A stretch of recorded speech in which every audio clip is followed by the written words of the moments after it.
Friends 'Trisha' విషయంలో ఒక్కసారిగా తమిళనాడే కాదు అందరూ ఉలిక్కిపడ్డారు. మ్యాటర్ ఏంటి అంటే, ఇక్కడ విషయం చెప్తాను వినండి. ఎప్పుడైతే సంగీత విజయ్‌తో విడాకుల్ని విత్‌డ్రా చేసుకుందో ఒక్కసారిగా అందరూ కూడా ఇక 'త్రిషకి' భలే బుద్ధి చెప్పారు విజయ్ భార్య అని అనుకున్నారు. కట్ చేస్తే ఇక విషయంలోకొచ్చినట్టయితే అదే రోజు అంటే ఆగస్టు 15వ తేదీన ఇక ఫ్లాగ్ హాయిస్టింగ్‌కి అలాగే విజయ్ స్పీచ్ రోజున త్రిష తళుక్కుమని మెరిసింది. వాళ్ళ అమ్మగారితో పాటు వచ్చేసింది. ఇక విజయ్ సెల్యూట్ చేస్తే తన కోసం ఏదో సెల్యూట్ చేసేస్తున్నట్టుగా తను కూడా సెల్యూట్లు చేసుకుంటూ వెళ్ళిపోయింది. దీనిపైన విజయ్ తండ్రి చంద్రశేఖర్ గారు షాకింగ్ కామెంట్స్ చేశారు. త్రిషకి దిమ్మ తిరిగిపోయే విషయం చెప్పారు. అయితే ఫోన్‌లో మాట్లాడినట్టుగా కూడా ఆయన క్లారిటీ ఇచ్చారు. ఇంతకీ ఆయన ఏమన్నారో ఒక్కసారి తెలుసుకుందాం. అయితే చంద్రశేఖర్ గారు చెప్పిన దాని ప్రకారం ఇప్పుడు ప్రెజెంట్ విజయ్ ఎంతో బాధ్యత కలిగిన చీఫ్ మినిస్టర్. ఒక్క మాటలో చెప్పాలి అంటే తన లైఫ్ ఇప్పుడు ప్రజలకే అంకితం చేశాడు. అయితే నా కోడలు, నా మనవళ్ళు, మనవరాళ్ళు అందరూ హ్యాపీగా ఉన్నారు.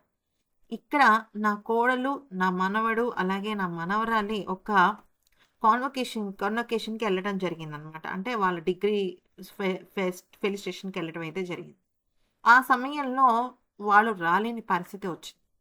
ఇక మీరందరూ ఎవరి గురించైతే మాట్లాడుతున్నారంటే 'త్రిష' గురించి మాట్లాడుతున్నారో, ఆమె రావడానికి ప్రధానమైన కారణం ఇండస్ట్రీలో అంటే మనం పనిచేసే చోట మనకి చాలామంది స్నేహితులుంటారు. చాలామంది మన వెల్ విషర్స్ ఉంటారు. అలాగే ఎంతోమంది ఖచ్చితంగా ఆబ్లిగేషన్ ఉంటారు. అలాంటి వాళ్ళల్లో మీరనుకుంటున్న వాళ్ళు ఇంకొంతమంది వస్తారే తప్ప, మీరు వేరే రకంగా అంటే ఎవరైతే విమర్శకులు కానీ, అయ్యో! ఏంటి సంగీత గారితో విడాకులు రద్దయింది కదా! మళ్ళీ 'త్రిష' గోలేంటి అనుకునే వాళ్ళకి ఆయన చెప్పిన మాట ఏంటంటే, నేనొక విషయం చెప్తాను. ఒక చోట కలిసి పని చేస్తున్నప్పుడు కొంతమంది స్నేహితులు ఏర్పడతారు.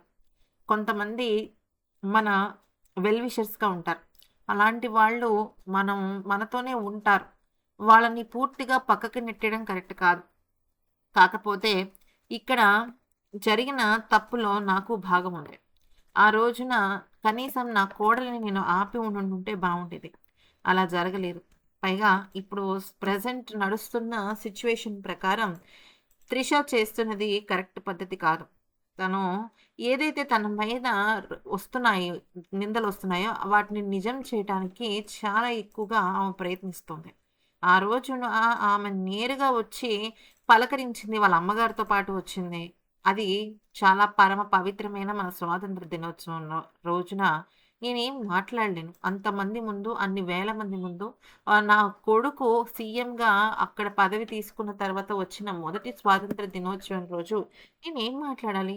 ఏం మాట్లాడలేని పరిస్థితి. అందుకనే నేను ఆ రోజు నిశ్శబ్దంగా ఉండిపోయాను. అది నా కోడల్ని చాలా బాధించింది.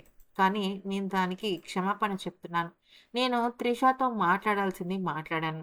తనకి ఏ విధంగా నచ్చచెప్పాలో చెప్పాను. కానీ ఎవరికి వాళ్ళకి సెల్ఫ్‌గా కొన్ని విషయాలు అర్థమవ్వాలి. పెద్దవాళ్ళు చెప్పారా? చిన్నవాళ్ళు చెప్పారా? అనేది కాదు. వాళ్ళు ఎంతవరకు సొసైటీని అర్థం చేసుకున్నారు. ఒక సొసైటీలో తన ఫ్రెండ్ ఎలాంటి వాడు అనేది తెలుసుకొని మసులుకోవాలి.